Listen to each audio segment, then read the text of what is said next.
Hi friends, welcome back to our channel కానరంగుల Srinu. Hi friends, ఎలా ఉన్నారు? నేనైతే బాగున్నాను, మీరైతే బాగున్నారా? సో ఈరోజు వీడియో ఏంటి అనుకుంటున్నారు, ఈ పాత్ర ఏంటి అనుకుంటున్నారు. ఇదైతే మట్టి పాత్ర అండి. ఇదైతే మార్కెట్లో అయితే మనకి అవైలబుల్గా ఉంటాయి. సమ్మర్ వచ్చేసింది కదండి, సమ్మర్కి నేనైతే చెద్దన్నం అయితే రెడీ చేస్తున్నాను. సో ఈ పాత్రను అయితే మార్కెట్లో 100 రూపీస్కి అయితే తెచ్చానండి. ఈ పాత్రని ఒక 2-3 అవర్స్ వాటర్లో అయితే పడేసాను. అదైతే వాటర్ అంతా కూడా పీల్చుకొని మనకి పీకుండా బీగా క్రాకర్స్ అవి రాకుండా ఉంటాయి. సో రాత్రి భోజనం చేసిన తర్వాత అన్నం మిగిలిపోయి ఉంటుంది కదండి ఇంట్లో, ఆ అన్నాన్ని అయితే ఈ పాత్రలో అయితే వేసేసుకోవాలి. నైటే మొత్తం ఎంత ఉందో, మనం ఎంత తింటామో దాని క్వాంటిటీ బట్టి మనం అన్నం అంతా కూడా ఈ పాత్రలో అయితే వేసుకోవాలి. సో తర్వాత అయితే పాలు అయితే ఇందులో వేసుకోవాలి, పాలు పెరుగునండి.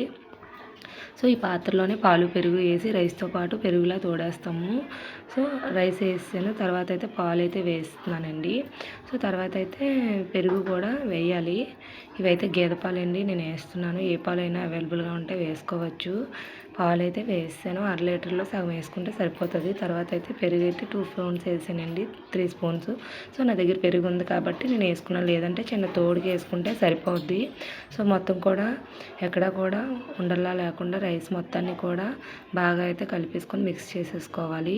సో చూడండి, కలిపితే ఇలా వస్తుంది మనకు. మార్నింగ్ అయితే పెరుగు పాలు మొత్తం కూడా రైస్తో పాటు పెరుగులా తోడైపోద్ది. తోడు అయిపోయి చాలా కూల్గా ఉంటుందండి బాడీకి. సో వాటర్ అది కూడా వేసి ఇంకా బాగా రైస్ అంతా ములిగేటట్టు మనం బాగా కలుపుకోవాలి. సాల్ట్ అది మార్నింగ్ తినే ముందు వేసుకుంటే సరిపోద్ది. సో ఇందులో అయితే పచ్చిమిరపకాయ, ఉల్లిపాయ కూడా వేసాను.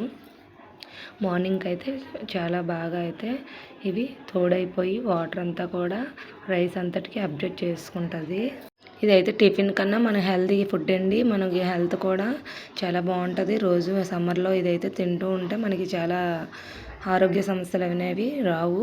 సో నేనైతే మొత్తం కూడా కలిపేసి మూత అయితే పెట్టేశానండి. మనకైతే చాలా బెటర్ ఆప్షన్ అండి ఇది. టిఫిన్ల కన్నా మనకి ఎంతో మేలు చేసేది. పాతకాలంలో ఇలాగే తినేవారు. ఈ రైస్లో అయితే పచ్చిమిరపకాయ, ఉల్లిపాయ హాఫ్ అయితే కట్ చేశానండి. కట్ చేసి పచ్చిమిరపకాయ అయితే తొడుము తీసేయాలి. ఉల్లిపాయ తొక్కలు అవి కూడా తీసి మనం 2 ముక్కల కింద అయితే కట్ చేసుకొని, ఇంకా మనకు ఈ పెరుగన్నంతో ఈ ఉల్లిపాయ, ఈ పచ్చిమిరపకాయ మనకి తీసుకొని తింటే ఉంటే చాలా బాగుంటుందండి. టేస్ట్ అయితే చాలా సూపర్గా ఉంటుంది. మీరైతే ఒకసారి ట్రై చేయండి. ఎలా వచ్చిందో నాకు కామెంట్ చేయండి, మీకు నచ్చిందో లేదో. ఇదైతే మార్నింగ్ అయితే ఇలా అయిపోయిందండి. సో మొత్తం కూడా ఒకసారి అయితే మిక్స్ చేసుకోవాలి. మిక్స్ చేసుకొని మనం సర్వ్ చేసుకొని తినడమే.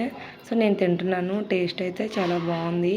పచ్చిమిరపకాయ అయితే మొత్తం అన్నం మొత్తం తినేయచ్చండి. సో నైట్ అంతా పచ్చిమిరపకాయ పెరుగులో ఉంది కదా, చాలా బాగుంది కమ్మగా.